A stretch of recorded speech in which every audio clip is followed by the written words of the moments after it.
this? Welcome to the Killer Comic Show. Welcome to the Killer Comic Show.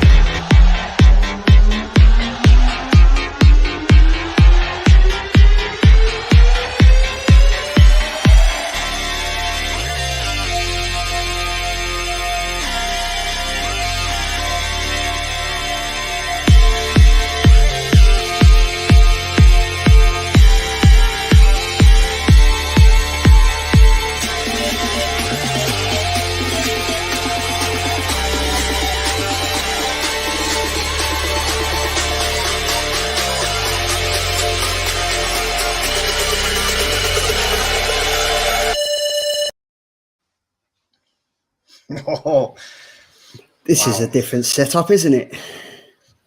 This is different. I haven't had a great intro like that since the last Panels and Pints. That was Panels and Pints. Whose knows this knows? How you doing, James? All right, mate? I am very good, Charlie. Thank you for having me. And how are you? I'm very good. I'm like a bit disappointed we couldn't do the show last night. Work commitments and stuff, travelling back and stuff. But we're here Friday night, ready to get the weekend started. Tom's getting married tomorrow. Andy's work commitments or whatever, and he's still hungover. He's still hungover. Okay, from last week's escapades with yourself and panels in a half pint. That's the one. But yeah, I'm gutted. Gutted we couldn't do it last night, so sorry to let everyone down. It's been a pretty shit week, to be fair. I've had my Instagram hacked. Weren't able to get back for the show last night, but we're here now. It's Friday. The only way to see you through to the early hours of about 11 o'clock. and then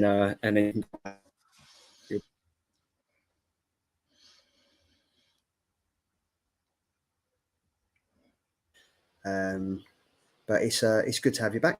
What have you been busy doing? Not very much at all. Working and staying off YouTubes, and not doing very much. Hasn't been very exciting. I wish I had an exciting story to tell. Like, I don't know, I became a survivalist in the North Down Hills for 2 weeks, but nothing exciting at all. I was hoping that was going to be the story, but because I think we've got about 40 minutes to fill from comic pickups because Andy's not here. But oh jeez. We'll get through it. But it's Friday. The show's been the chat's been pretty buzzing already. We've got ABZ Comics. He was in at 7:50 this morning. Says, "Let's go. It's a Friday show." And then he said, "Awesome, Charlie. Hope you're doing well. Completely looking forward to the start of the weekend. Beer is flowing." Same here, mate. Same here. Chris Bell said, "Finished work at 9. Bit of a journey back, but hoping to land in the chat later. Have a good first half." And then there's just me saying that it's always great to hear. Apart from getting my Insta hacked, it's been a great week.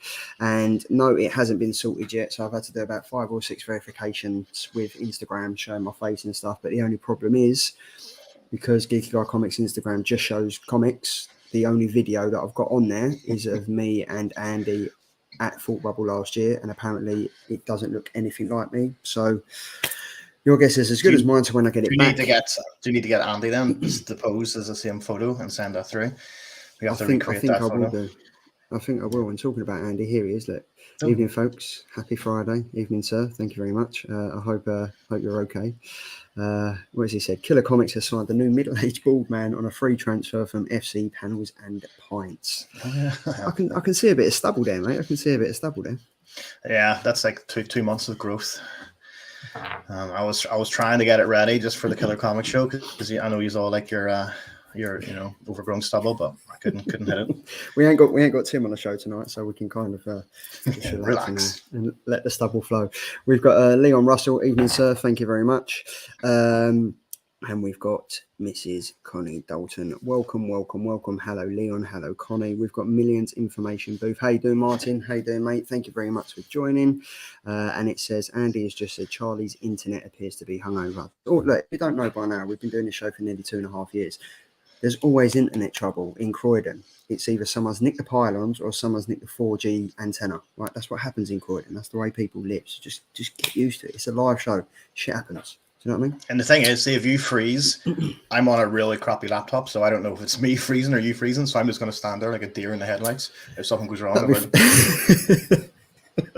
We'll make it work.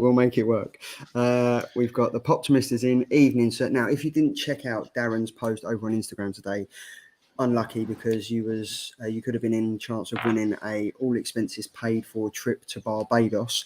The only things that you had to do to take part was live with Darren for up to 10 years, and then that was it. So unless you're Darren's wife, you had no chance in winning that competition. But that is, I think it's a little bit of a little party to what's been going over on Funko lately. People have been rigging it and winning certain competitions and stuff. So check him out if you want to find out more. We've got everyone's favourite panel in a half pint. How are you doing, Sean? Thank you very much for joining. Hi, Sean. And we have the one and only Edvic, even all convinced the missus this is better than Love Island, so let's go. Don't get me started on Love Island. I think I was just reading something about it, and unfortunately, Michael Owen's daughter would happily kiss the rear end of a cow or a horse because it's really clean. So who knows? Who bloody knows? But Martin's saying, I'm good, cable stolen, copperage. Oh, dear me. Absolute dear me. But you'll get through it, mate. You'll get through it. So, as we always start the show, we always do it. And this is where I give Andy like 45 minutes to go through his pickups. But as you are the sexy stand-in, I'm going to let you go first, mate. So you have had a hiatus off of Instagram and YouTube because you've been busy doing something more important. So now that you're on the show, have you got any comics or anything to show off, James? Yeah, I have been buying comics, obviously just here and there. So I've got a few things I can show everybody just to have a wee nosy. So, a couple wee stack here we'll look at. So Free Comic Book Day, that happened. I went into town, met Sean briefly on the way out, but picked up a couple. But the main one I wanted to get, obviously, was this. The Turtles Free Comic Book Day, so that was nice to add that to the Turtle collection. Picked up a stack of books there as well from Coffee and Heroes, and but that was the one I wanted to show. Nice days. Yeah, the Recount preamble. They and basically all the Recount books do really good variant covers, sort of movie homage ones. So I had to pick up this one because it was cover price. It's just a variant B, but it is the homage to Belly, which is I believe it was a movie directed by Hype Williams, and has lots of like hip hop stars in it. It's a good movie, great movie. You should check it out. That's a cool cover. That's a really cool cover. It is. Yeah, I really like that. Yeah, it's because it was all a movie homage, and I just needed to pick that one up. Beautiful. And you'll appreciate this, Charlie. You talked about it last week. Do a Powerbomb. Picked that up Wednesday. Nice. We drive into Coffee and Heroes. Not a bad wee read either. Not a bad wee read. I know you sort of compared it last week to the Crimson Cage, and it's sort of very similar theme. I don't know if you've got around to reading this yet. I have. I have. It's not bad. But yeah, again, Daniel Warren Johnson knocking out of the park with his art and story and everything. A little known fact that I do have a pull list, and I only get one comic on that pull list, so I thought I'd show off the most recent one, and it is Ghost Usagi Jumbo. That's the most recent one. Of course it is. Number 28. A lovely Stan Sakai cover as always, but just look how beautiful it is. Just bask in the beauty. Do you know what they are? The artwork on it is great, and like I can't say that, but I've heard the story is pretty lackluster. There's nothing really to it. Get off the show! You've insulted me. Get off the show. Okay, what else recently did I pick up? I also got this, which is Turtles 98. This is the Janica Virgin variant. Nice. The moon. Nice. This is the moon. I think there's a sun Virgin variant, but this is the moon Virgin variant. But yeah, just a lovely piece of comic art on that for the Janica. Pick that up on eBay. Man, a while back, when Tom's Not Quite Mint was closing down, I sort of ordered one of his last crates that he had on there, his mystery crates, and lovely books in there. So thank you, Tom. I don't think I've got around to actually thanking him for it. He actually threw in an old Usagi in there as well, but one of the top ones in there was this Batman 108 variant. The Carla Cohen black variant. Yeah, lovely. Black variant. It was just lovely, clean, tidy, just just beautiful. And again, not a big DC man, not a big Batman fan, but you know, it was in the crate, and just a beautiful piece of work, beautiful piece of artwork from friend of the show, Carla Cohen. Very, very nice. And then, lastly, Charlie, I don't know if you've seen the whole hubbub around Forbidden Planet mystery boxes, where yes, all right. Not a mystery box. They're not mystery boxes. They're grab bags. Okay, so they were reduced them down to £1. You got 3-4 comics in £1, and you know I'm not a mug, so I only ordered a few of them. You know, I'm not an idiot, so I only ordered like three or four of the bags. So I'm just going to show you some of the highlights that came with that. Yep, please do. So this one, it's just a normal variant. There's nothing special about it. Except it's beautiful, and it's Captain Marvel 37, and it's like the Gwen Stacy variant, but mixed with Mystique. And who's the artist on that? It is Ryan Gonzalez, I believe. Yeah. That looks great, doesn't it? Yeah. Being that it's a Forbidden Planet grab bag, I got 2 of them. So you know, of course you did. That's what happens. Of course you did. Yeah. I also ended up with like 4 copies of Strange Academy 15 second print, but that's another story. And then what else came in one of the grab bags? This one is Animal Castle issue 3, I think. It's the Virgin wraparound. I was a massive Animal Castle fan. Like, I really liked it. Really enjoyed it. Yeah, I actually haven't read any of it, but it's a nice wee variant on there. And then one of the bags I bought was the premium bag, and it was reduced to £2.50. So I got 2 of the best hits from that. I think these are ratio variants. Maybe not this one, but this is an X Lives of Wolverine issue 3, but it's the animation variant. And if you look at that on like the perceived value of this, you know, it makes up for the cost of the bags. But yeah, it's a nice wee. Looks like he's lost a leg. Yeah, he's just got a wee stump growing out of his chest, just you know, as we do. But yeah, that's a nice one. And then I think the best, and this is on Key Collector app for it says it's like $25, but it's Ghost Rider issue 1. I think it's a 1 in 25. I think it's an EJ Sue variant. And yeah, that's so like if they say there's a perceived value of that of $25, and you know 4 bags I've made my money, you know, made my money back, but I'm not, you know, I'm not selling it, so it doesn't really matter. But you know what I mean. So good value for money, I thought, for what I bought. You got some good pickups there. Like I've never gone for the grab bags, and I think it was about 3 or 4 weeks ago on one of the shows. Leon Russell actually commented and said, "Guys, just testing the waters here, but just thought I'd let you all know that Forbidden Planet have got the grab bags back." And there's been various films. I mean, I did have to laugh at Jason Parker's YouTube video that he put up. I think he pulled about 15 grab bags, and he must have ended up with about 30 of the same comics. I mean, I guess that's the chance you take when you kind of go into it. Yeah, I mean, the advert says if you buy multiple, there is a very high chance you will get duplicates in there. And you know, the grab bags are for people who just want to add a few books to your collection or read something new. I think if you're buying, you know, in bulk, you get, you know, you should expect to get what you get. I think if you buy a couple, you get a handful. You'll be surprised with what you pull out of that, because I've got a couple of nice ones there. No, I mean, chat's been lively. Like, so the Poptimist says some quite lively covers on that. Andy has said £100 to charity if James does a power bomb off of the sofa. #content. See, that's where Andy doesn't know wrestling, because I can't do a power bomb without somebody else being there. So you can't. Come exactly. on, Andy. You can't do a power bomb. We've got ABZ effing Duke bags. Mystery grab bags. Grab box bags. ABC said, I've had some okay books, to be fair, but the dupes were astonishing. Martin has said, you so need to felt tip that cover. I'm not sure. I think he was talking about the Wolverine cover.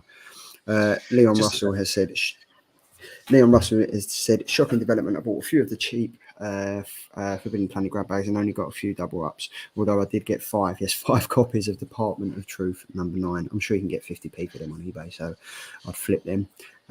ABZ has said, I bought 30 bags and over half had 2 of the same comics in it. I guess again that goes back to you saying if you're buying multiples, you kind of, the odds ain't in your favour, to be fair. Placing space grab bags were okay, Martin said. ABZ, I have placed a second order of 12. Jesus Christ. Did you not learn the first time? See what do you expect? Well, you're a glutton for punishment if you're buying them. But you know what? If you're just buying them and you know you're going to get duplicates, but you just want to up your comics and go for it. And like I said, you could probably sell the base comics for £1 or £2 on eBay easy, and if that's what you're into. I'm the same as Connie. Like, I've never really seen the appeal of grab bags, to be fair. I mean, I did a few mystery boxes when I first started my YouTube channel, but I didn't, because you kind of end up with comics that you just get one or two of, and then you kind of, I mean, I guess from a comic point of view, you kind of think, oh, I've got that one and now I want to collect the edition and stuff like that. So I don't know. I see like they were down at a pound each or $2.50 for the premium ones, and I heard the premium ones weren't great, but I got some good ones out of it. For I was ordering that recount book anyway from them, and I thought I'll stick a few of these grab bags on too. It was less than, I think it total came less than a tenner delivered, and I'm happy enough. So while you've been picking up your grab bags and you're not quite mystery boxes, I've kind of gone down a rabbit hole of collecting a certain artist. Now, he's a friend of the show, it's John Boy Mayers, and I've kind of picked up the Joker number 12, John Boy Mayers. Awesome, like literally awesome.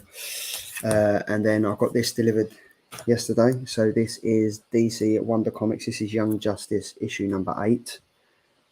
I've kind of got the artists that I've liked. I like my J. Scott Campbells. I like my John Boy Mayers and stuff, and they are very similar. I think they J. Scott Campbell's been around since the dawn of man, and he's just churning them out, whereas John Boy Mayers is doing stuff like this. So that's the two that I've got recently. I've got a few more coming in the post, but I also picked up Do a Powerbomb.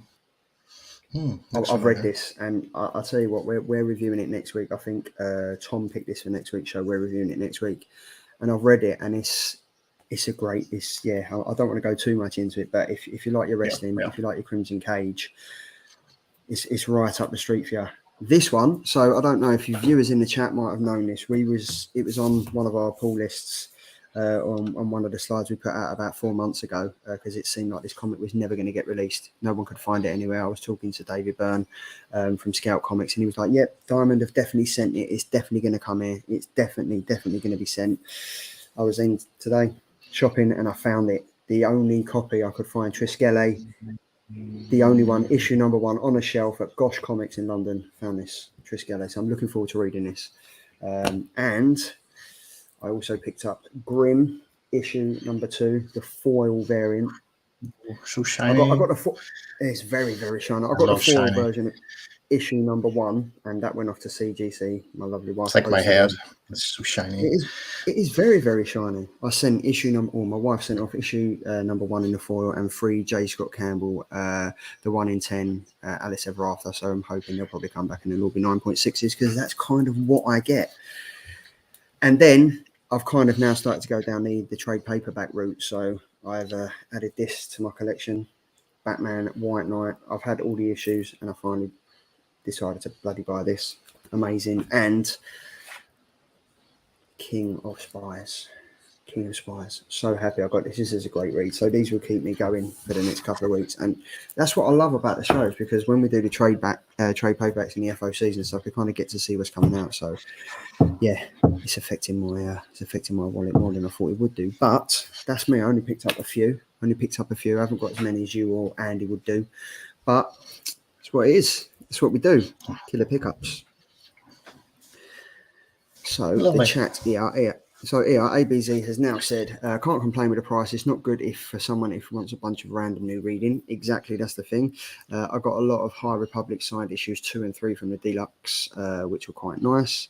Martin has said, or you get the damn JLA or Green Lantern that you can't give away. No one wants them. No one wants them at all. And Andy has said, what has Andy said? Oh no, he mentioned JSC in front of James. Deep breaths, James. Deep breaths. And then we go, Martin has said, can't wait for my delayed Young Predator issue number 1 now back for release. Looks great. Andy and Grimm. And Edvic has said, just read The King of Spies. Really, really enjoyed it. Good for that. So let's get on to the part of the show where we do this every week. So obviously you are an avid follower of the show. You watch every single week, don't you, James? I know you do. So this is where we get to the yes. This is where we get to the business end of the show, and this is where we're going to a lovely segue.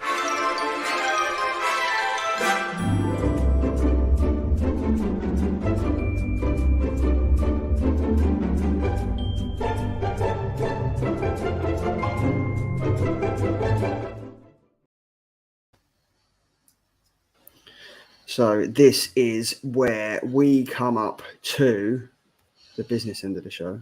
Yeah, mine, and it's playing up as always. So here we are. We are Killer Covers June 15th, which was Wednesday. So James, as you are the sexy stand-in for this week, you can go first. So what have you gone for?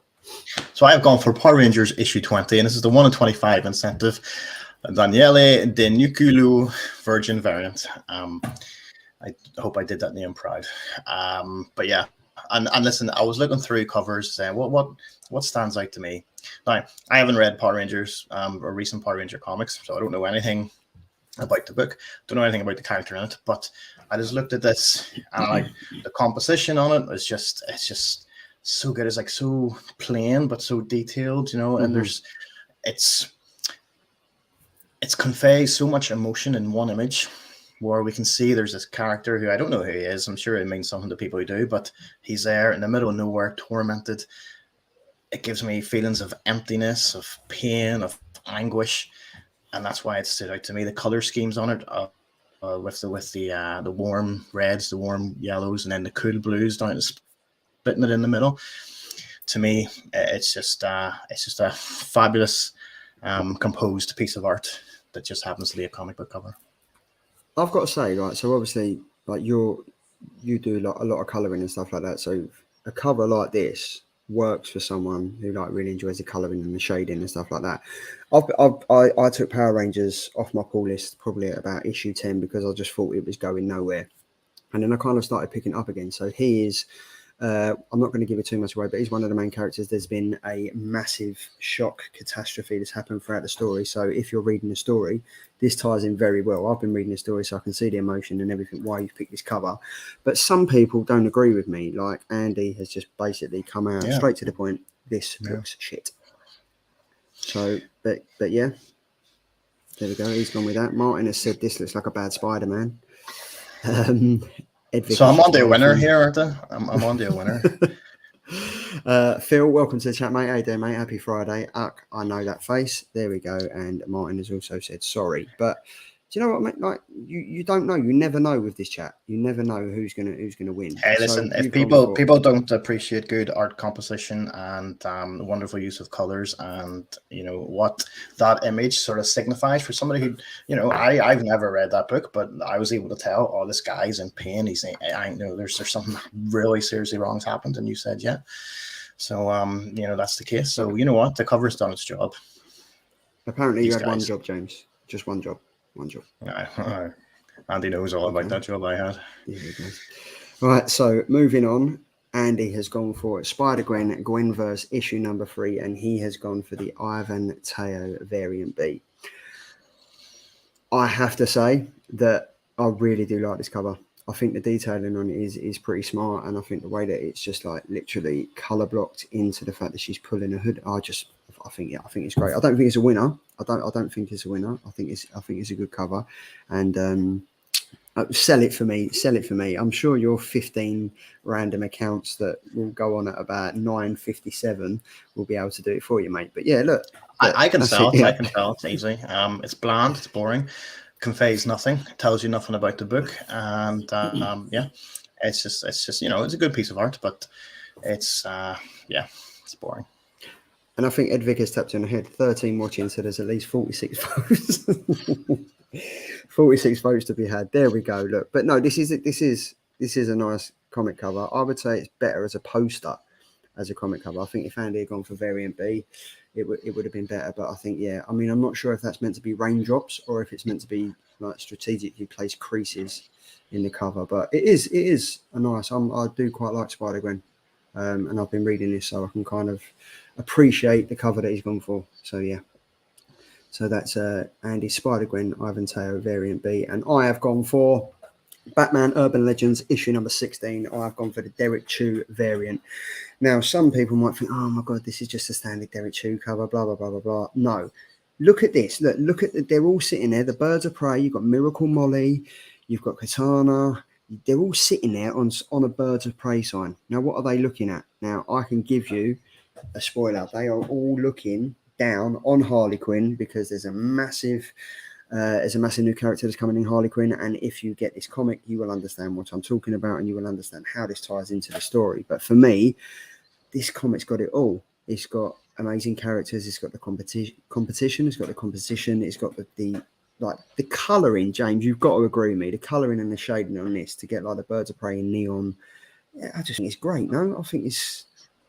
No, I don't think the colours work too well. I think there's just, obviously they're forced to put the colour scheme they needed to use for the characters, but yeah, I don't think it works as a composition. You know, it's an attractive enough cover, but who's like, obviously I'm not a big Batman reader, but who's the dog? Who's the dog person? What dog person? I literally in the red hood and a dog. I have no idea. The only person I know is Miracle Molly, Katana, and then I have no idea who this is because I haven't even been reading Batman Urban Legends, and this story hasn't crossed over into the Batman, like the main arc yet. So unfortunately, I wouldn't be able to give you that. But look, it's Andy said it's range. He's putting her hood up for fuck's sake. Martin has said almost a negative style. Name a modern issue that gives you an idea about the story. That's Andy's the problem. saying that's it. Andy's saying my comic cover is boring, and there we go. Derek Chew. I tried with this cover and spat it back out. What a joke! What a joke! Oh. Derek Chew spat it back out. Okay, so what I'm going to do now, That's it. He's called Derek. So what I'm going to do now, I've opened up the community tab where everyone can post a vote and let us know which of these 3 abysmal comic covers that we have apparently picked will be the winner on this fun-fueled Friday night. There we go. Look, tough week. Phil said tough week this week. Have to pick best of a bad bunch though. We did. We literally did. There was hardly anything out. So that's the 3 covers done. We got this. We've got this one. We've got that one where it's raining, and we have Power Rangers. So this is what we're here for, James. This is what you've been drafted into at the last minute. This is the Killer Comic Show week 23 review. So obviously week 23 was last week. The comics we was up for reviewing was Andy Tro's Ram V's Aquaman Andromeda issue number 1. Tom went for Twig issue number 2, and I went for Poison Ivy issue number 1. Up first, we've got Andy's Aquaman Andromeda. So we've got the main cover by Christian Ward. We have cover B by Brian Hitch, and we have cover C by Anand RK. Now this is obviously written by Ram V, and the art is by Christian Ward. This came out on June 7th, which was last week. So James, I would love to get, you're not a massive DC reader. I know Aquaman isn't really a popular fan amongst not comic book readers, but what did you actually think about this comic? Yeah, so obviously going in and not a big DC reader, and I don't know very much about Aquaman apart from Amber Heard's toilet habits, but the only, I thought, right, I'll give it a shot, see how it goes. I like the story. I like what they're doing with the story. The art, phenomenal. I thought throughout. But story-wise, I was reading, I was like, this actually didn't even need to be an Aquaman story, because Aquaman almost felt shoehorned in, for the 2 or 3 pages Aquaman was in there, and then obviously Black Manta on those pages too. But I liked the story as it went on with it. It's an interesting secret sort of research going on under the water. There's some sort of crafter ship in there. This band of people pulled together. Your classic sort of horror movie trope there, where it's a group of people who don't know each other grouped together to do this sort of first contact investigation. And it gives you a wee bit of backstory about the main character. Yvette, was her name Yvette or Yvonne or something? But yeah. And I like that, sort of giving a wee bit of history on her, building her up. Yeah, and that sort of adds obviously a little sort of emotional underlining to it as well. But yeah, I thought the story was great, and it probably could have been a good book without Aquaman as well, because obviously in this he sort of appears to fight one sea monster that came out of nowhere, and then that was it for this issue. I'm sure obviously it's going to build on it, but as a first issue, I really enjoyed it. I mean, is this the first DC comic you've read in a while?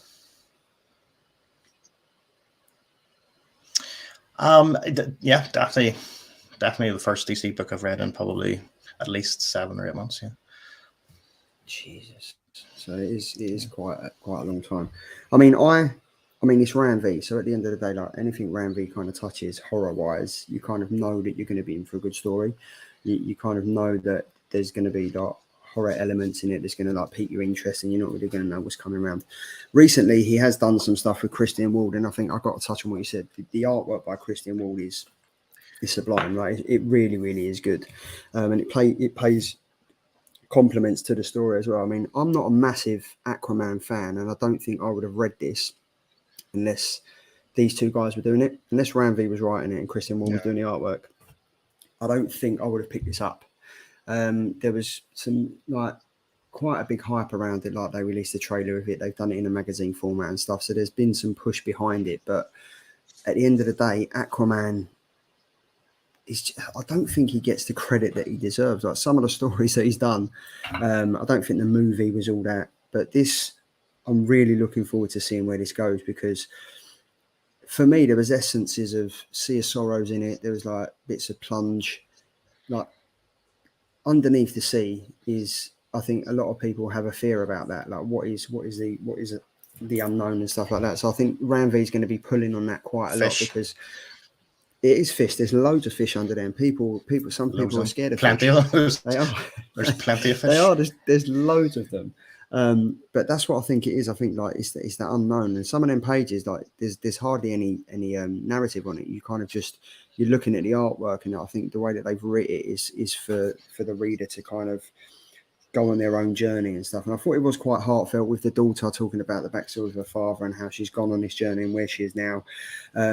But I wanted to see more of Aquaman. I think you're right. This first issue could have been anyone. It didn't necessarily have to be Aquaman. I mean, I think you see him for 3 or 4 pages where he kind of pops out.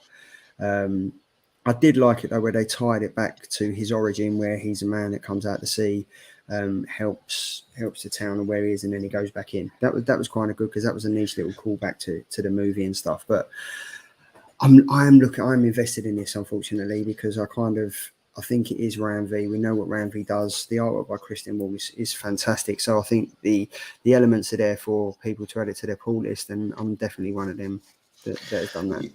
Yeah, I think I'll definitely, and obviously not being a big DC reader, but I will definitely give issue 2 a go, see where it goes. Because it is kind of interesting, that sort of side of it. The sort of extraterrestrial but underwater. It's almost like Abyss.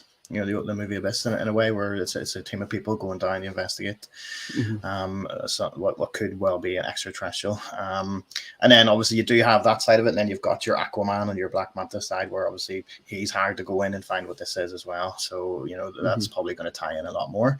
And yeah, I think Christian Ward's sort of style in this book, the sort of painterly style, works for the underwater scenes. First, it definitely gives that sort of otherworldly underwater feel, and it works perfectly. If I had like one nitpick in the book, and I think Ram V's writing is superb, and he knows his way around words, no problem at all, but a couple of characters, when they were sort of talking and thinking and stuff like that, they had the same sort of prose, for which their own thoughts. So like the girl, and then there was the Serbian Spec Ops guy, but the way he was sort of thinking and talking, he was using the same sort of words and language as the researcher, and that sort of, for a wee second, that took me out of it. I was like, well, just for a wee tiny second, that was like, oh, they're both sort of talking the same. But I think it's sort of Ram V's writing style, which is very, very prose heavy. But I still thoroughly enjoyed it.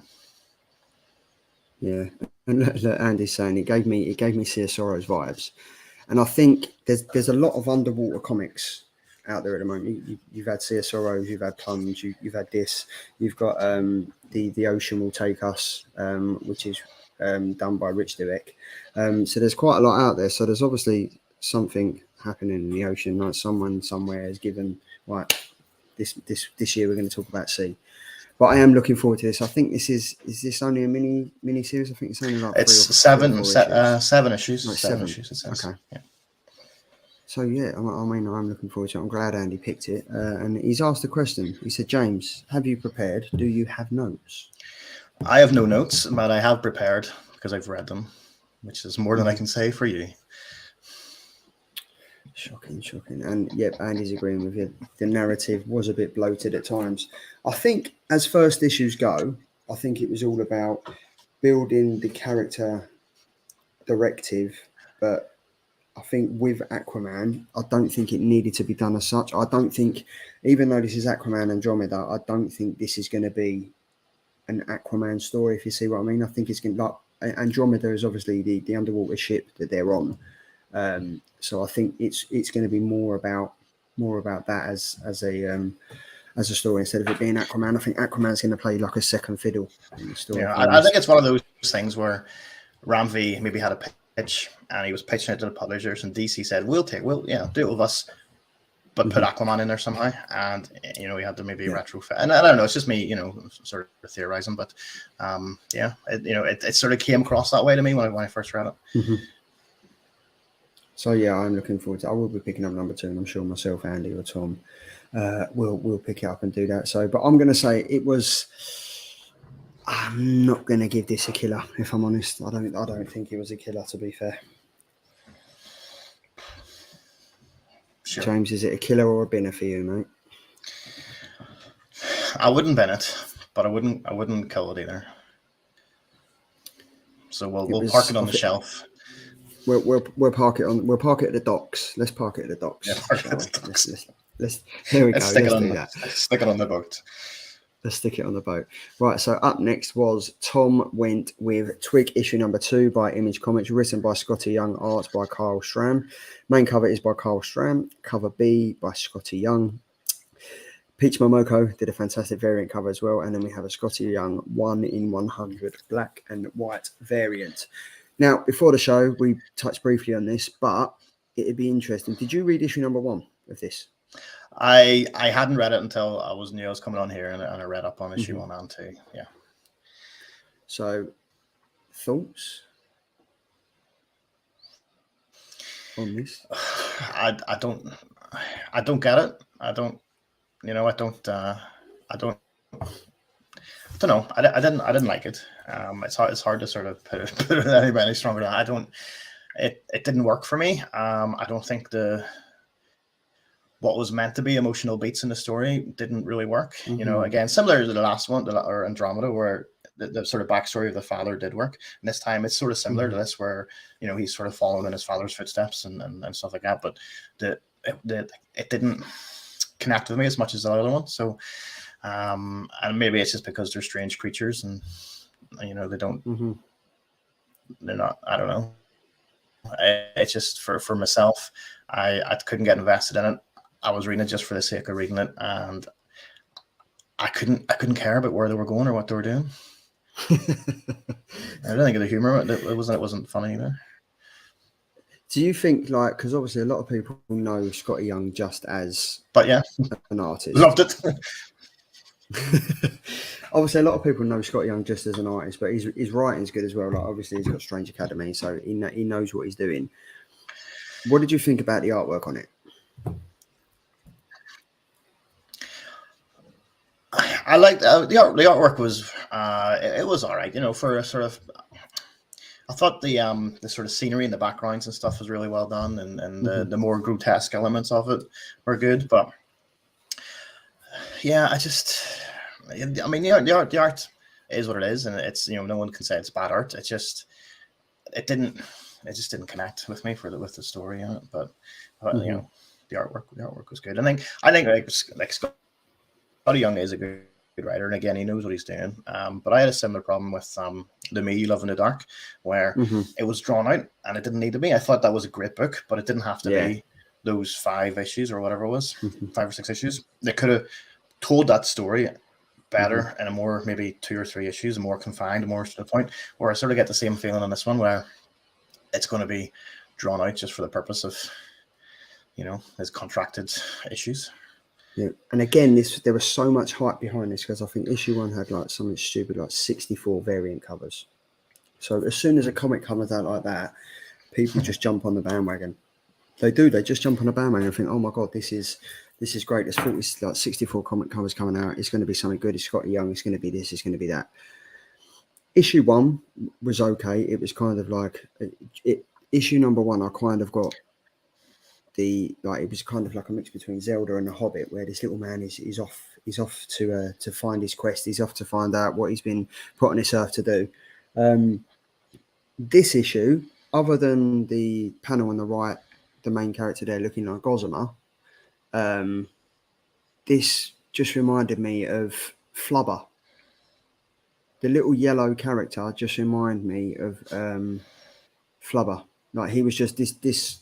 Other than as you said, the amazing background artwork and stuff like that, I just don't think this comic's going anywhere. I can't understand it. Like I was just reading it thinking, I just want, like, when you read a comic and you're thinking, well, how many pages have I got left? That's never a good sign because one, you're not involved in the comic. You're not surrounded by it. You're not enjoying it.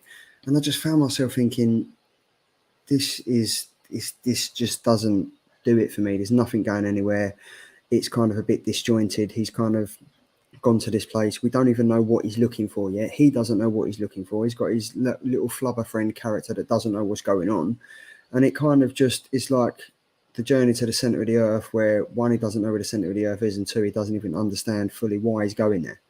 I think this is probably aimed at your fantasy lovers, like, as I said, like the Hobbits, Lord of the Rings, Zelda and stuff like that, because other than that, there's nothing else really going on in this story for me. Yeah, and I think the point you made there is where the character doesn't know where he's going or what he's meant to be doing, and then as a reader, that makes us think, well, we don't know where he's going, and we don't know where he's going, and we can't really then have a buy-in into it either. Do you know what I mean? It's like, well, I would be more invested if I knew, okay, this is what the end goal is here, or what's going to happen, and it's not there. I also think as well the two issues as well, because obviously I caught up on issue 1, and these sort of like the cliffhangers aren't, it's like they end it with, like issue 1, they end it with, oh, this guy he's meant to meet is dead. It's like, oh, well, that's not even a great sort of, do I really care? And then going issue 2, and then on this one, it's like, you got to go to the moon. It's like, well, big wow. I'm sure, in such a fantasy element place, going to the moon, it's not, I'm sure that's no big deal. And you know what, saying on this panel here, I was thinking about it again today when I was reading it. That's the first page there. The wee bottom left panel just reminded me of like Sesame Street, it's literally like Sesame Street goes to Lord of the Rings. And well, there's so much time back. I think the panel on the right, and it's hard to tell who it's aimed for as well. Yeah, and that's it. And I think it is. There's normally a certain market for a Skottie Young novel. Like he had, I Hate Fairyland, that was aimed at someone. You've got The Me You Love in the Dark was aimed at a specific market. This, I really can't work it out. I mean, he's got a character on the right hand side panel that looks like the DC character Gossamer, and then he's got, from what I kind of looked, that neon character holding the sword just reminded me of He-Man. Where the opening scene where he's, I have the power and stuff like that. But anything else, there was so much relevance to everything but the story. And unfortunately, I really hope one of the guys don't pick this again, because I just didn't enjoy it. I was reading it thinking, this is pointless. Like, this story is bringing nothing to the table at all. And I think even Andy has said it was horrible. I got to page 11 and stopped. Andy hasn't done that for a while, but if you get into page 11 and stops, then there's no point. He is getting old though. Andy is getting old. It's hard to read now without his reading glasses and everything on. Yes, and then he's even said when they used the term necromancer, I physically puked. I think one of the big problems is, like, a new IP like this that comes in, they have to do a certain amount of world building and get everyone sort of like, this is the characters, where they live, these are the creatures, these are the people, these are the factions, these are this. But there's so much that they're throwing at you in this that it's not even overwhelming. It's just that you get to a point where I don't need to know anymore. I don't care about all these different things you're throwing at me. Just build it gradually if you're going to build it at all. But it's just it was hard. It was hard to get into, and I don't think it did. So. I've got to say, if I'm being honest, I think this is kind of a Skottie Young filler for while we're waiting for the new I Hate Fairyland. In my opinion, because I think this is kind of what he's doing just to I've got a new I Hate Fairyland coming out, so I'm doing this. But yeah, and yeah, we are. Do you know what I mean? We are as grumpy as you, Andy, because we had high hope for these comics, and at the moment they are falling pretty flat. So yeah, this is a definite winner for me. I won't be reading any more of this, and I won't be adding it to my pull list. That will not be happening. So sorry, Tom. I know you're getting married tomorrow, mate, but please don't pick this again. If I got duplicate copies of this in my Forbidden Banner grab bags, I would rip them up. That's what I would do. So I'll take that. So that's a binner, I assume. It's a binner. Cool. Right, I wouldn't even put it in the bin. I'd go straight to the dump and throw it in the dump. I would skip the whole bin step and the whole bin man step. I'd go straight to the dump. Harsh but true. But yeah, it is. And Andy has just said it's a poor man's Kanto. I definitely think it is. It definitely is. I was thinking about this. I was saying it's trying to be Kanto, but without the heart. Which, if you read Kanto, you get it's sort of a funny wee. Anyway, cool. There we go. So I went for Poison Ivy. Now I was torn between Poison Ivy issue number 1 and The Ward. I went for Poison Ivy issue number 1, written by G. Willow Wilson and art by Marcio Takara. I've gone for 12 covers. There were 16 covers. I've gone for 12 of them. We've got the main cover by Jessica Fong. We have the Warren Lowe variant cover. We've got the 1 in 50. With the Warren Lowe variant cover, I've just got to say she's got very thick thighs on this one. And I've seen it, and it's a cardstock variant cover, and it's very, very nice. We've got the 1 in 50 Frank Cho variant cover. We've got David Nakayama Slab City Comics variant cover, which is obviously a homage. We have the Jim Lee exclusive homage. Jim Lee exclusive. We've got the Nathan Shirdy tattoo variant cover. This was the one I nearly went for last week as my cover pick, and I'm still sticking with the one that I went for. We've got the Sozo Maker Wanted Comics exclusive variant A. We've got the Will Jack variant A as well. I like Will Jack's work. I really do like Will Jack's work. But what I've noticed is that the female face is the same on every single character he does. Oh, he Scott Campbell's it, does he? Moving on, we've got the Kanaka variant B, which I like very much as well. We've got the Josh Burns variant A. We've got the 1 in 25 Nick Robles variant exclusive. And we have the Team Dan Mora variant cover, which Tom picked last week for his cover pick. Now, I've got to say, I really, really enjoyed this comic. This is kind of if I am right, I think this is the first solo comic we've had for Poison Ivy. I think there was talk a few years ago of a Pamela Isley DC Black Label comic coming out, similar to what we got with the Harleen. That was kind of scrapped, unfortunately, so we wasn't able to get that. But I would say this is quite graphic. This is quite horror. I really, really enjoyed it, and you kind of get to see a part of Poison Ivy that most readers or viewers of the show won't really expect. I mean, I think people think Poison Ivy, yeah, she's Mother Nature. She calls to the green, and it overtakes Gotham, and she kind of just gets on with what she's got to do, and she's no harm to anyone. This comic, I don't know about you, James, but this comic for me really kind of broke the mold and was like, yeah, Poison Ivy is a force to be reckoned with. She can kind of, it kind of, I mean, you wouldn't have read Batman, but this kind of ties into a Batman from a few issues ago, and we kind of see where she's at. She's living under Gotham, and she's lost patience with the world, basically, and she's thinking like, everyone's killing the universe, everyone's killing everything, I'm going to have my time to take over. And she kind of does it in pretty graphic terms. Like, I mean, the opening page, I mean, she whispers, she's on the sidewalk, and these two farmers pull up to their cattle. They're all dead, and literally they just see her walking along the road. They grab hold of her, and she whispers in their ear, and that's it, they're dead.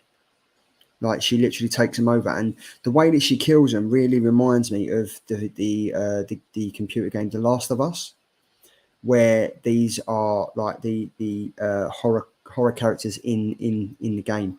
So I was really, really, really involved in this. I really, really did like it.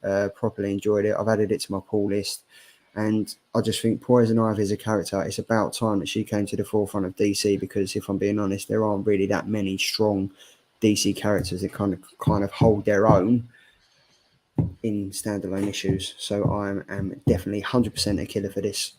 What about you, mate? Now that I've had my say. Yeah, I mean, again, so, similar. I don't know an awful lot about poison ivy. Recent poison ivy, anyway. I think my last sort of exposure to poison ivy was like Uma Thurman in the Leo Batman movie. So they're going into it. I don't really didn't know what to expect. Tries to catch up on recent events, and again, I didn't quite understand where she was. Where the character was at in her life at that point, and obviously. Mm-hmm. Something had gone on, and she wasn't quite who she was, and all that stuff. So I don't really know where the story was before that. But going into it's going to go new. I thought, well, I'll just take it as it is, as a fresh sort of approach to Poison Ivy, and I actually quite enjoyed it. I think, yeah, like you said, the horror elements were there. I think Andy just hit the nail on the head there as well. I was going to say, if you don't like mushrooms, I know a lot of people don't like mushrooms. Probably don't read this, because there's not much room to read it. But yeah, it's I quite enjoyed it. I thought it's an interesting take on the character. Obviously she wants to essentially kill everybody in the world apart from I assume it's Harley. She wants to keep, she's in she wants to make it pure for you. So I think she wants to keep it for Harley and just goes around killing everyone. And that's her plan. It's like a road trip for world domination via these spores that make these I don't know what you call it, like infection of viral infection of plants and mushrooms and stuff just grow out of you, which is a thing, isn't there? There's specific. It's a thing, that happens. That you can see, like frogs sometimes ingest these things, and mushrooms grow out of their back and things like that. So I think as a sort of a horror, sort of sci-fi, almost like Cronenberg sort of body horror type book. It had me intrigued, and I would probably like to read more. So I think the last panel, I don't want to spoil anything, I guess, if we're doing spoilers or not, but the sort of last couple of panels where we can used her powers, but then and then you see the guy who I think it was two guys were trying to pay her for her services, her more earthly services, shall we say, and she used her powers on them, but then his hands started to move, so maybe they're not dead. And like I said, it could be like a Last of Us scenario where maybe they become zombies and stuff like that. Yeah, but it's interesting enough. I don't really get an awful lot happened apart from sort of introducing what her goal, what she's trying to do, and what her sort of power set is now, and things like that. What I would say, if you meet her in the bar, don't try to be a fun guy. It's not gonna work.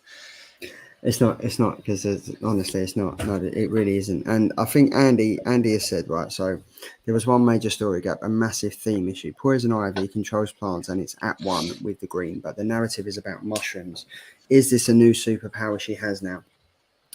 In the Batman issues where she is, you kind of understand, like, she's living under Gotham, and obviously we had like the Joker War, and we had the various other arcs that tied into Batman. Poison Ivy wasn't really part of that. Then we kind of find out that Poison Ivy kind of lost her being. She lost her attachment to the green, to the world of plants and stuff.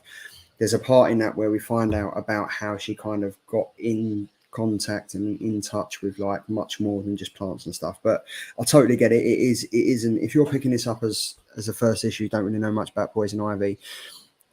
There is a massive story gap. So I think they kind of need to go back and understand how she can all of a sudden control these spores to create mushrooms and shrooms and everything on top of these people. But it is a good story. I think it is a good horror story, to be fair. And I was really intrigued with it, and the way it ended, I thought it was great because you kind of understand her a lot more. I was really looking forward to 2 years ago when the hardback novel Isley was coming out, and then it kind of just no one knew anything else. It was scrapped and it didn't really happen. So for this to come out, I was quite intrigued, and that's why I picked it up. But yeah, and there we go. Andy has also said mushrooms are not plants. Poison ivy can't control fungi. Can't wait for whose nose is this nose segment. And we just lost 6 views after that joke, James. For fuck's sake. Well, honestly, who knows? But for me, this was a killer. And ironically, she is a killer, and that's why I picked it. This is a killer. Killer. James, yeah, I mean, I was pleasantly surprised. Again, not being a big DC reader, I was surprised that I enjoyed it as much as I did. And again, I think the artwork in it. Who was the artist on this one? It was. Let's go back and have a look. It was. Her name was. His name is Mario. Marcio Takara. Marcio Takara. It's like we're trying to read Marco Moo. I don't know. Yeah, Marcio Takara. Yeah, I thought the art in it was bright. The obviously the sort of artistic interpretation of the spores and the fungi growing out of it and stuff, really well done, and that so. Yeah, it's a good plus point. And then they make her look like in that last panel there. Just make her look like a total badass, and flame hair and plants and all sorts of stuff. I was really intrigued with it because obviously the computer game on PlayStation, The Last of Us, it's all about the spores and stuff. So I was kind of, when I see this panel, I was like, oh my god, that took me straight back to the computer game. So I was all in from then. But yeah, this is a killer from me. Definitely a killer from me. So. Moving on. Have you got your rock on ready? Have you got your rock on? Are you ready to rock out? I know you've got a guitar. I beg your pardon. Are you ready to rock out, James? It's Friday night. Are you ready to rock out? Rock. There we go. Rock and or roll. There we go. Let's get it on.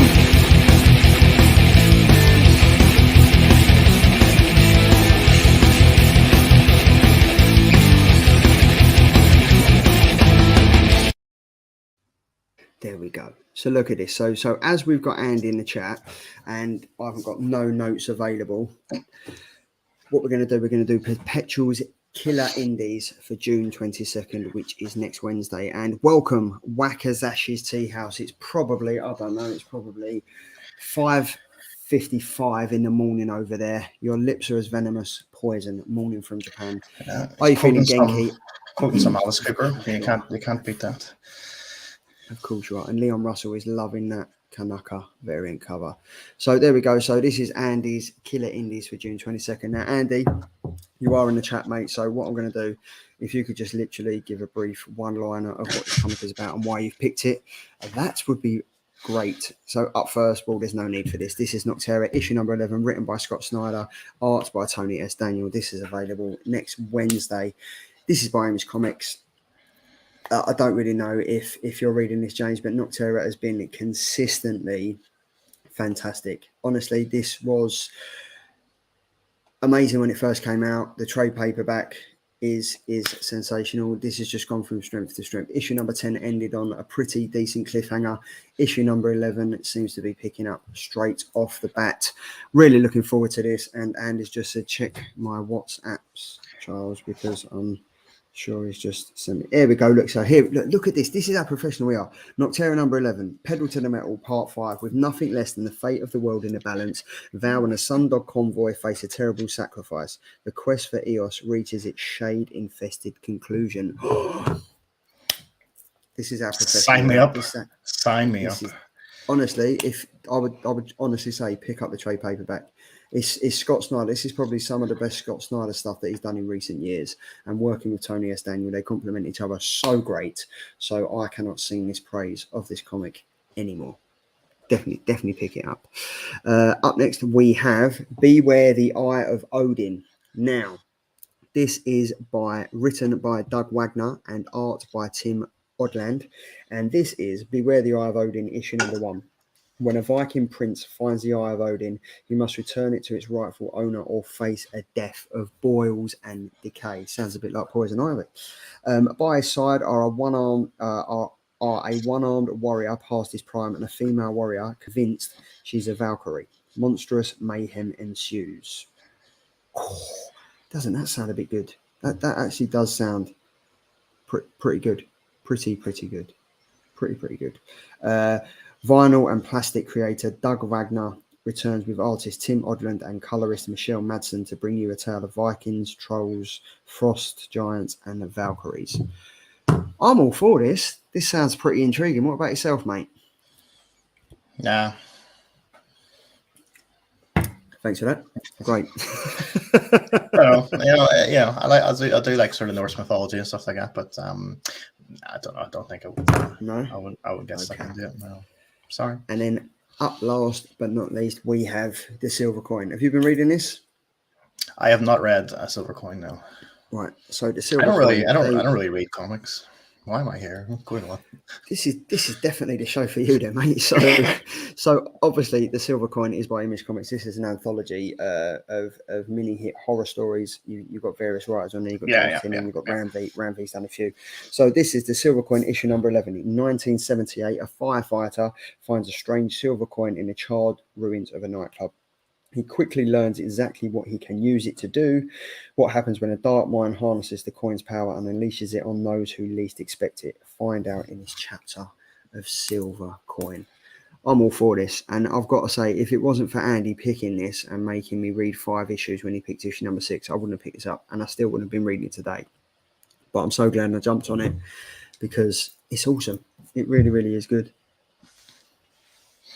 Yeah, so, it is. You know what, it is something that I've been meaning to pick up and start reading, and I'm right in saying they're all sort of standalone, except for like it's a coin that's, you know, is sort of the backbone of all the issues, but they're all standalone. Yeah. Is that right?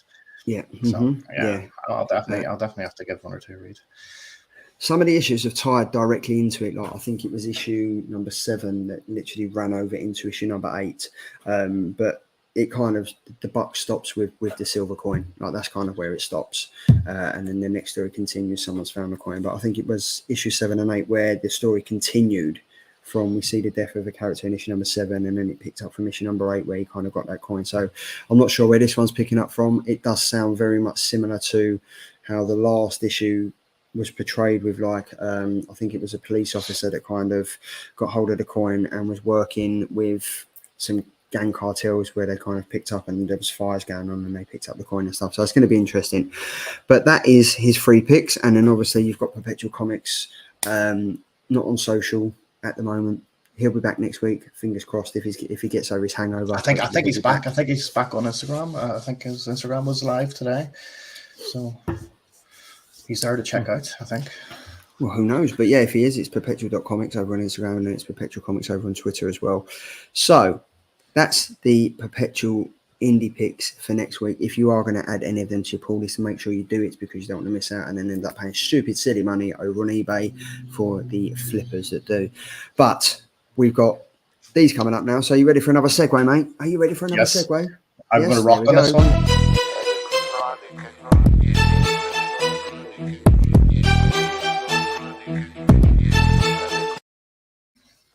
There we go. So obviously Tom isn't here this week because he's getting married tomorrow. So I'm sending all my love and congratulations to him and Charlotte. I hope they have a great day. I hope the weather holds out, because they are down in Penzance, Devon. So it's going to be a fantastic day for them. So congratulations to them. So as always, this is Tom from Not Quite Mint's Killer Keys for June 21st, which is obviously the Tuesday where DC release in the US, and then we have June 22nd, which is the Wednesday. You can head over and check him out over on Instagram.com/Not Quite Mint, and also Twitter.com/Not Quite Mint as well. So up first, we have Catwoman. Issue number, what issue is this? Hold on. It is Catwoman issue number 44. And this is a key because it is the first full appearance of, I'm just going to refer to Tom's notes. It is the first full appearance of Red Claw in the mainstream DC universe. Final page appearance in issue number 43. Also appeared in the DC animated series Gotham Adventures issue number 3. It is written by Tini Howard and the art is by Bengal. I'm kind of becoming a Catwoman fan, if I'm honest. I kind of jumped on the Catwoman bandwagon when Randy was doing it, and I've kind of stuck with it ever since. It's not on my pull list. It is one that I kind of read digitally on Comixology, but yeah, I mean, there's quite a big few comics dropping with some keys. You've got Harley Quinn, you've got this one. I think you've got an upcoming Batman comic, which is obviously going to be a key because it's written by the one and only Chip Zdarsky, so that's going to go through the roof. But yeah, this is Batwoman issue number This is Catwoman issue number 44. What else have we got? We have Batman Superman World's Finest issue number 4. This is written by Mark Waid and the art by one of Tom's favorite artists. This is Dan Mora. Now this is a key because it is the first appearance of a Batman Superman mashup character referred to as New by artist Dan Mora. there's literally no more information on that. It's a Superman Batman mashup. Yeah, like a super bat. Like a super bat. Maybe it is a super bat. Yeah, but this is the only note on Comic Collectors is that it's a new character by Dan Mora. So there we go. And there it is, intriguing. We have Marvel's Voices Pride issue number 1. This is written by Various and the art by Various. That Various, he know get around. He know do a lot. And multi-talented too, writing and multi-talented. And this is a key because this is the first appearance of Escapade. I'm not sure what Escapade or who Escapade is, and it's also the anthology of stories celebrating Marvel's LGBTQ community. So I think this is going to be quite a impactful comic. I think there's various artists and writers that are from all ranges of society and walks of life, everything that they're taking part. So I think this is going to be, I think this is the second Marvel's Voice Pride that they've done. I think they did one last year. So this is going to be pretty interesting. And then last but not least, oh, that is it. That is the last but not least. That is it. That is the last but not least. And obviously that was it. I think we've gone down to 3 because we've got so much fantastic content. We kind of want to get it all in within an hour and a half, 2 hours. So we've got, check him out on Instagram.com /notquitemint, and then also Instagram.com, the art _ Tom Malin, where he's doing some fantastic drawing. And I think he's also sent you some of his artwork for you to kind of colour in as well. Is that correct? Yeah, he did, and I've largely ignored it for the last couple of weeks. But I you know what it is? I can't color chrome or metal. It's just so hard. Mm-hmm. But I am working on it. I just haven't got around to it. There was a Lady Thor. He sent me a Lady Thor, and I'm working on it. So it's all right. He's getting married, so he's going to be out of action for a couple of weeks. So it's fine. It's fine. Okay. So that is the Killer Keys. Now, we've got the Killer Trades, June 22nd. So this is a slide that we put in because it was brought to us by Comics versus the World, and it's been an interesting part because a lot of people do pick up trades. I've started to pick up trades, so I find it's very, very interesting. We kind of pick a trade that we all like, and then we kind of go from there. So this is trades coming out next week. We have The Last Ronin. Now, you're a Teenage Mutant Ninja Turtles fan. Have you been reading this? Do you know what? To be honest, I think I read up to issue 3, and same here.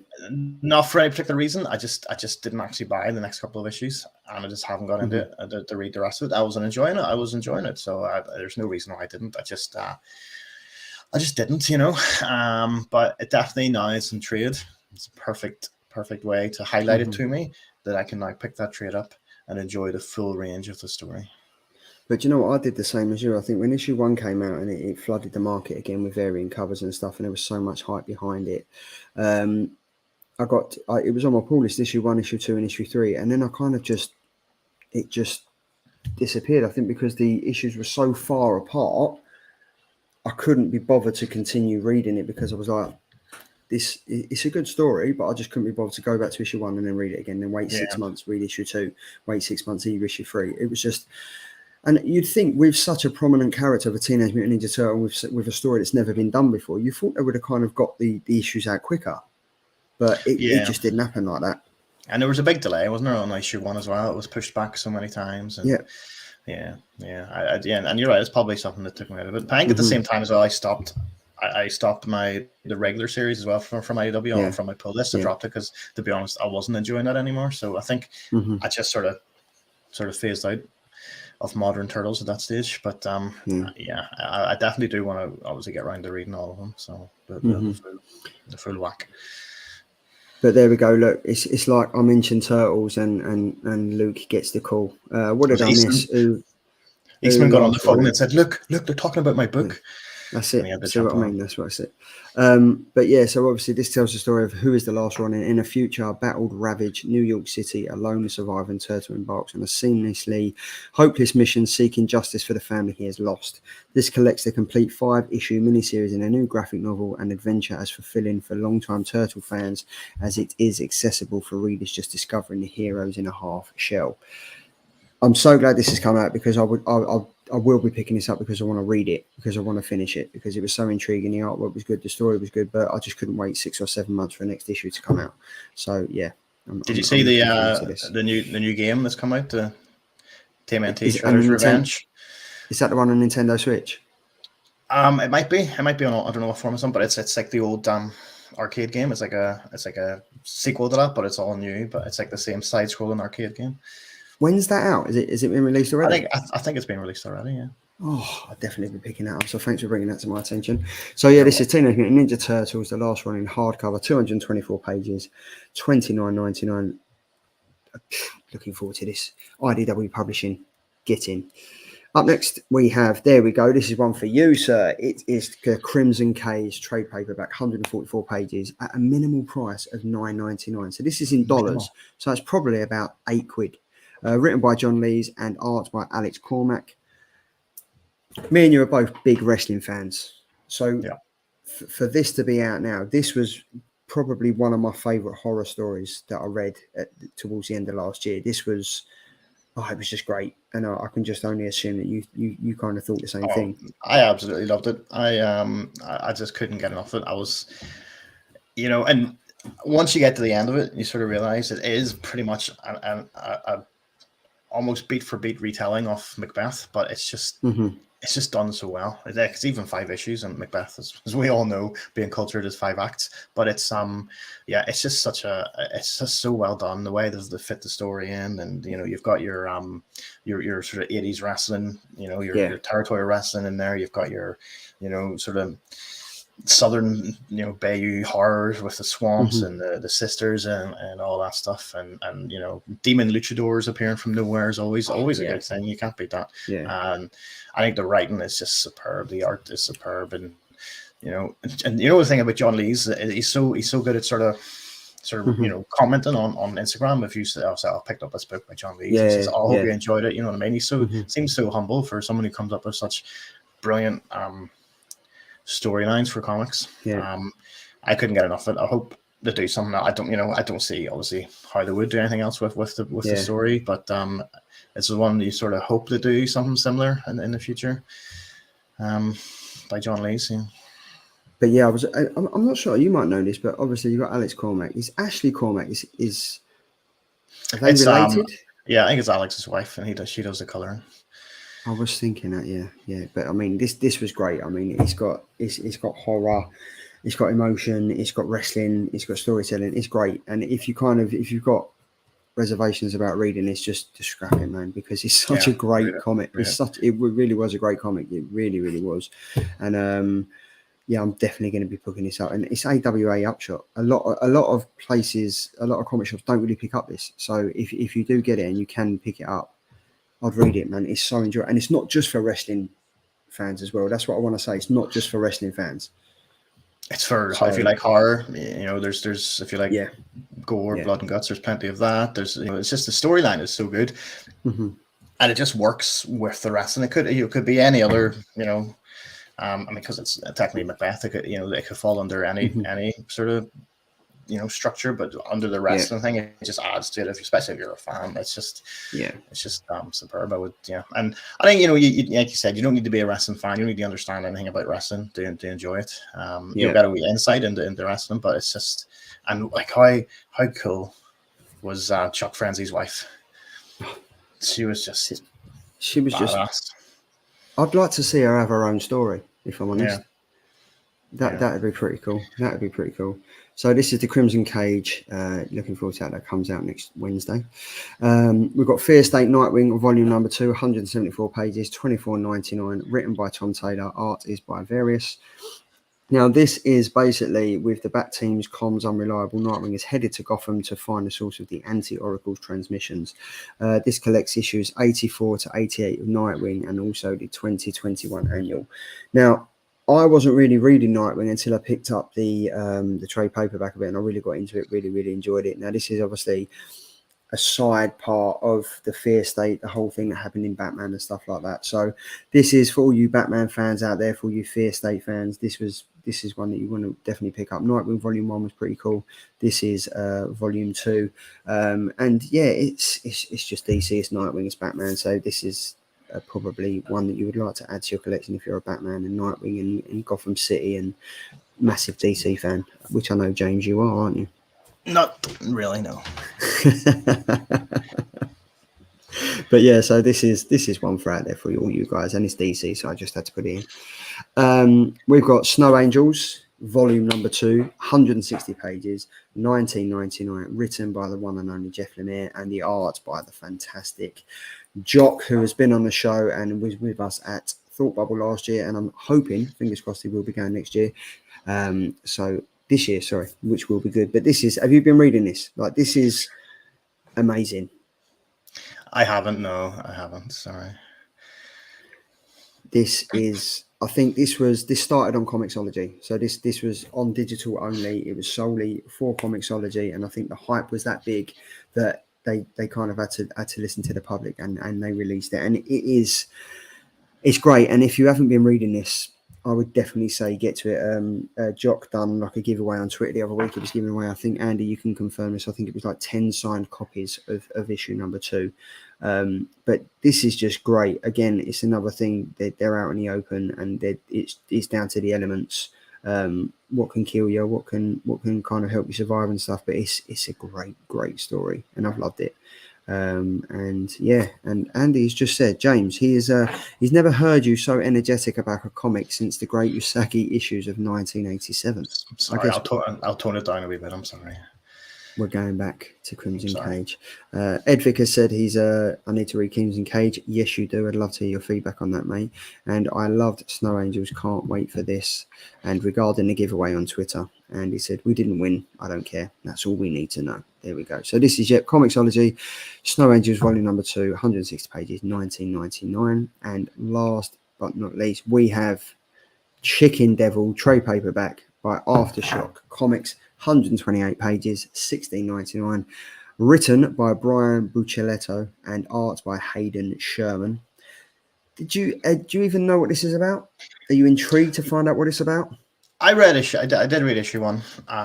Did I read issue 2? I don't think I actually did get issue 2, 3, or 4, but I did read issue 1. And yeah, I thought it was actually intriguing enough. I enjoyed issue 1.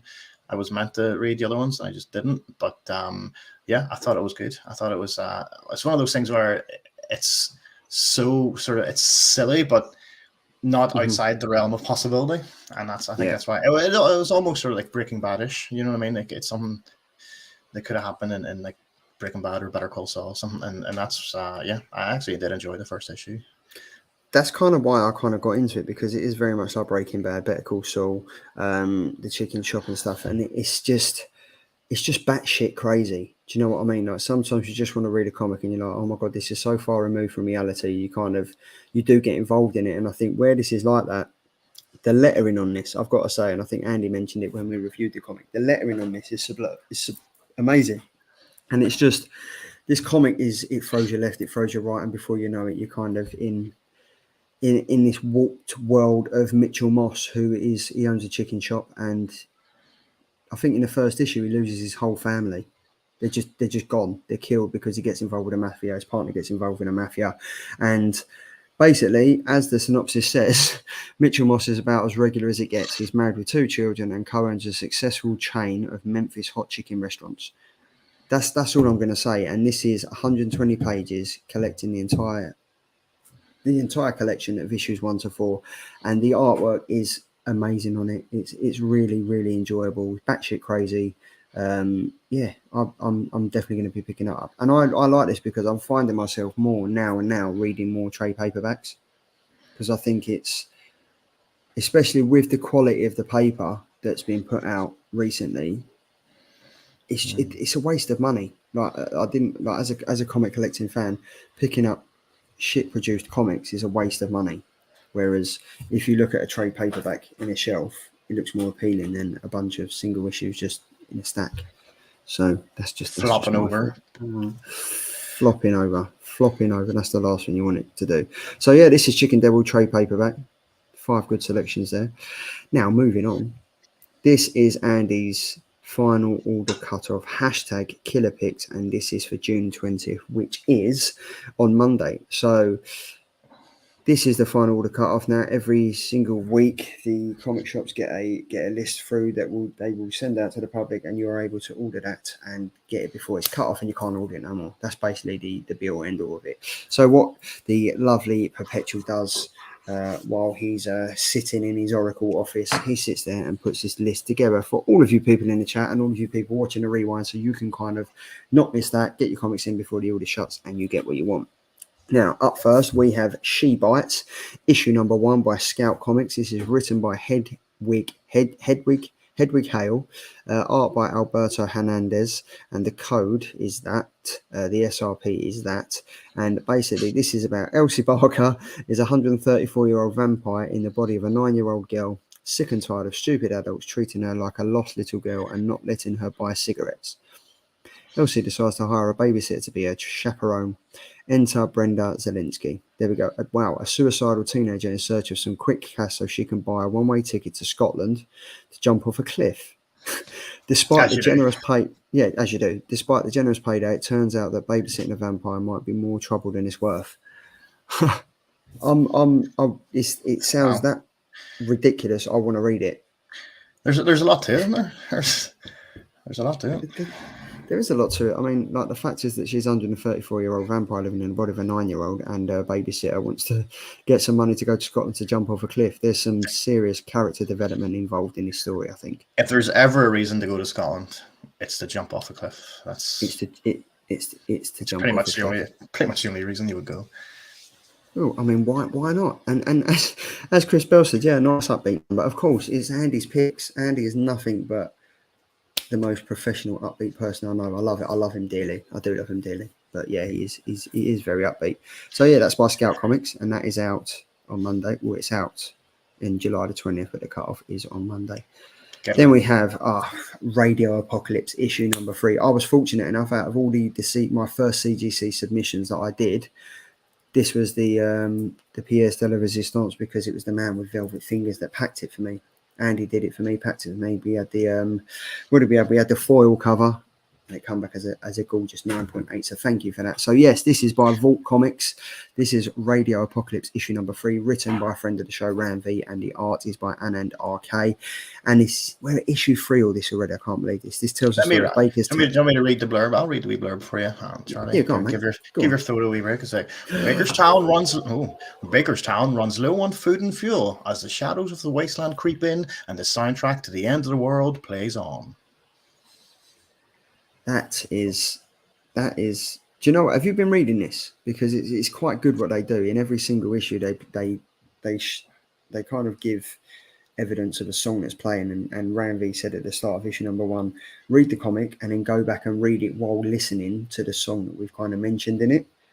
And it is kind of good. You kind of get a different essence of reading it and stuff like that. So it is interesting. It's very, very interesting. It's a good story as well. It's kind of a very, very good story. So yeah, this is issue number 3, July 20th.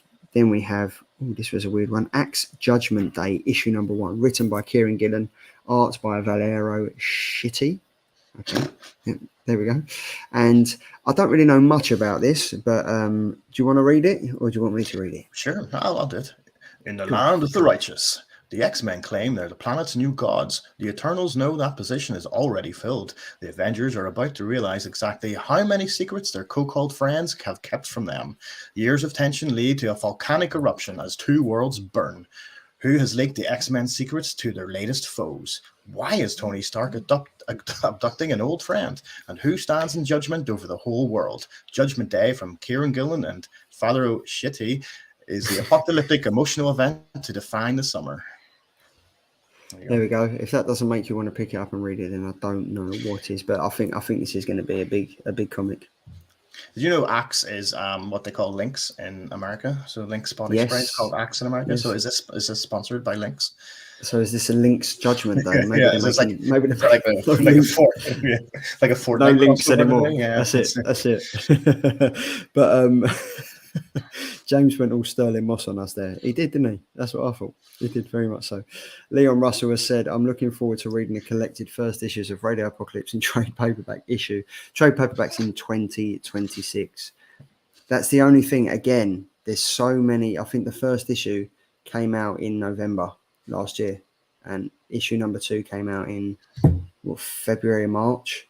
So, and then it's annoying because it's a good comic, but by the time you get to reading it, here we go, and that's it. Judgment Day Africa. There we go. There we go. Then we have Boom Studios, Something is Killing the Children, issue number 25, written by James Tynion, and the art is by Weather Deledra. Surely you've been reading Something is Killing the Children, James, no? I have read the first 2 trades of it, I think. So the first story arc, I think I finished. I haven't moved on to any other story arc, just the first one. And this is obviously with over 2 million copies of series sold to date, the first arc of Erica's mission in tribulation reaches its shocking conclusion in the milestone anniversary issue that knows something is killing the children fan will ever want to miss. While Erica's blades are occupied with an entity unlike anything she has faced before, she receives a phone call with tragedy in the other end of the line. As things look dire, someone Erica once saved may have to find unexpected help to return the favour. What I'm liking about this at the moment is it's slowly crossing over into House of Slaughter, and I think a lot of people were like, "Oh, House of Slaughter, how are they going to do this? It's just another spin-off from Something's Killing the Children." But if you're reading it and you're kind of switching off, I switched off at issue number 3, but I'll jump back on it. It's a good story, and Something is Killing the Children. I just don't see where this is going to ever end. I can't physically see.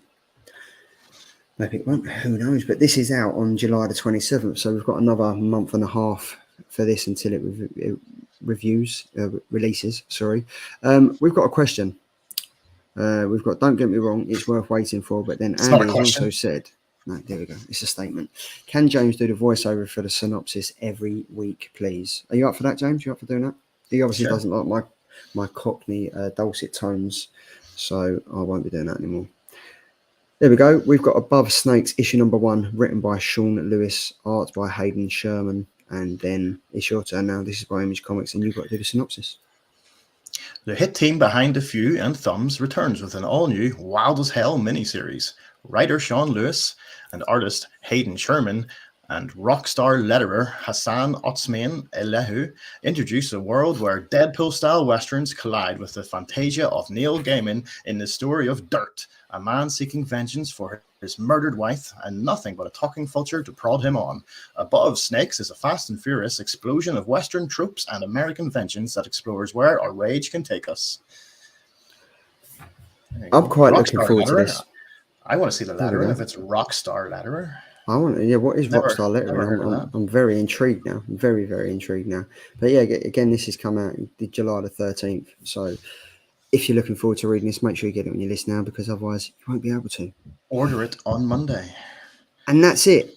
That's it. We're now back at the business end of the show, and this is the scoreboard for the killer covers. Now, what have we got now? So who wins cover of the week? I'm now going to divert over to YouTube, and I am now in the comment section, the community section of the show. So we've had 652 votes.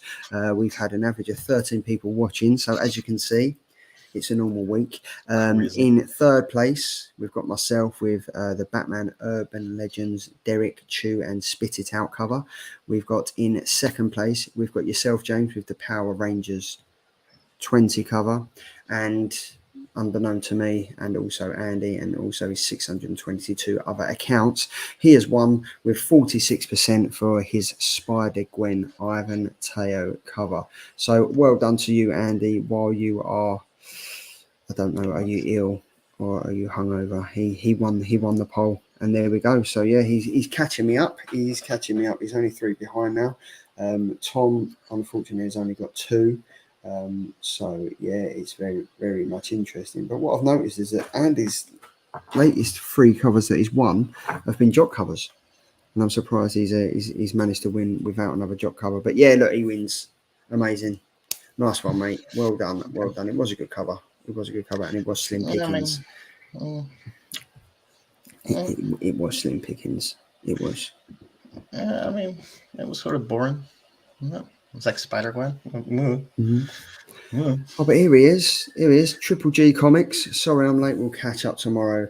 While we're on the subject of Triple G, if anyone in the chat hasn't yet, head over to Triple G's channel. He's recently just smashed 600 subscribers for the awesome content he puts out. So well done for that, mate. I think you're hitting 615, 616 now. So well done for that. He's got some fantastic content over there. He's got 6 scale figures, comics. Him and his friend Luke from Hydra Collectibles, they go on his little jaunty trips to London, and they go comic collecting, and it's fun for all. And they also share candlelit dinners and lunches in various locations. So yeah, head over there and check out what escapades him and Luke are getting up to. How much cardboard do you think that he goes through? See, like, on Triple G's unboxings, there's just boxes and boxes and boxes. That's a lot of cardboard. I know, isn't it? I know. You could build a house out of that.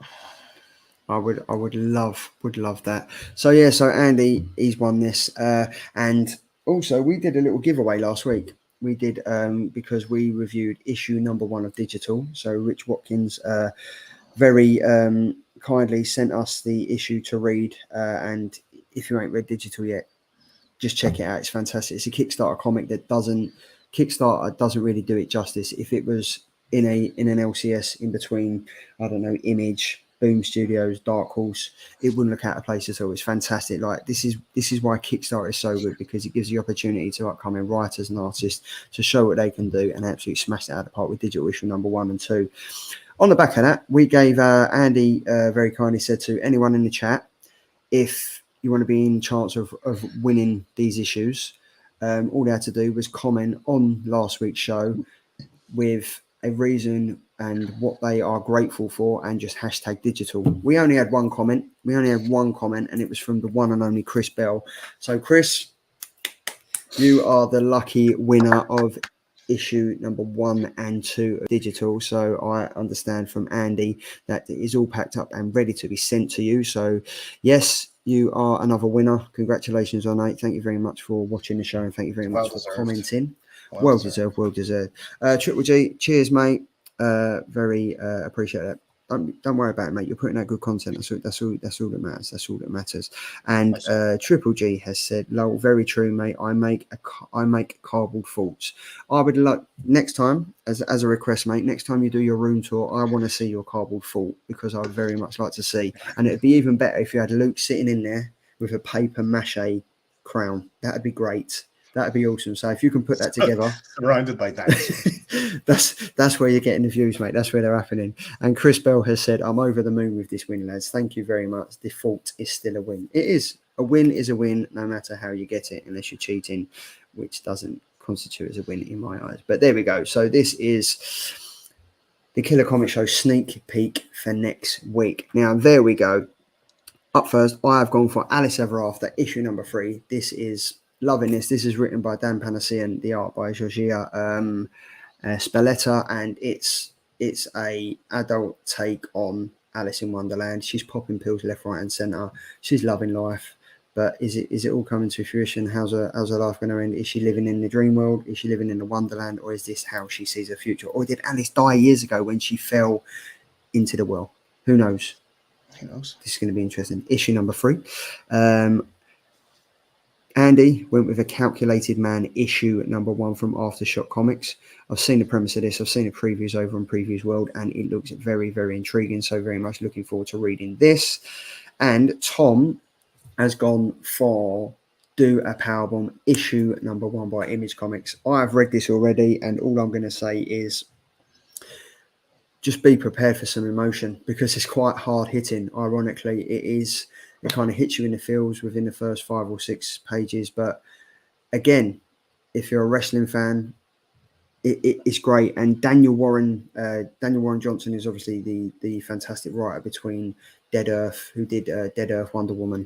Fantastic. It really was fantastic. And this is definitely going to go along the same route. I think this is going to be very good. Have you read it yet? Yes, James. Yes, I have. Yeah, thoroughly enjoyed it. Yeah, definitely. I'm definitely looking forward to it. So that's the end of the show. James, thank you so much for joining me this week. You've been a stellar guest, and yes, you you've brought stuff that we don't normally have on this show, which is humour. So, but no, honestly, it's been great having you on, mate. Thank you very much. Tom is getting married tomorrow, so I think he won't be on the show next week because just we've been telling him this, mate. We have been telling him this, but he hasn't been listening, and he's still gone along with it. So yeah, I hope the sun holds out for him tomorrow. So I'll be back next week. Andy will potentially be back next week, and James didn't know this, but James will potentially be back next week unless he's got better things to do. But yeah, everyone in the chat, thank you very much for spending this Friday evening with us talking about comics, pickups, covers, trades, foxes, FOCs. It's been great. And yeah, Chris Bell, it will be in a post to you. Triple G, mate, keep pumping out the content. Ed Vic, thanks for everything. ABZ, absolute legend, and every single other person, Hydra Collectibles, Leon Russell, every single person that's in the chat, every single week. Sean, thank Connie. you, Sean. Yeah, they was all there. All the regulars, all there. The Poptimist, all there. Every single week in, week out, they show up to listen to us talk about comics. But it's been fantastic, guys. Enjoy your week. The sun's shining. Unless you're, where are you, James? Where are you living? Belfast. Rainy so Belfast. Unless you're in Belfast, you'll be getting rain and it'll be pissing down and it'll be horrible. But if you're in the UK, it's lovely weather. So get out while the sun's hot. Get your comics out. Get a beer and just chill out and enjoy your comics and enjoy what you're reading. James, thanks once again, mate. It's been a fantastic show, and I look forward to having you on potentially next week. Guys, have a great weekend. See you later. Bye.